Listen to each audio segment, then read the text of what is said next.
Anybody doing the voltage meter clock replacement on a first gen CRV? So I got mine and it would stay on. So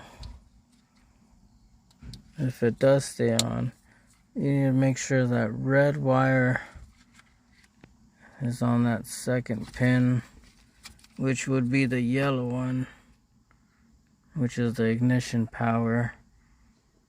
The blue white one is constant power, so that'll leave it on.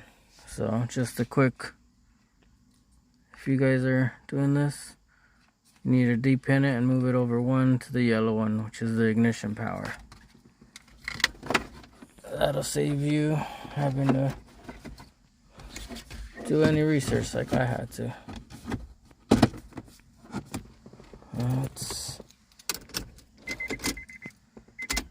There you go. Butter.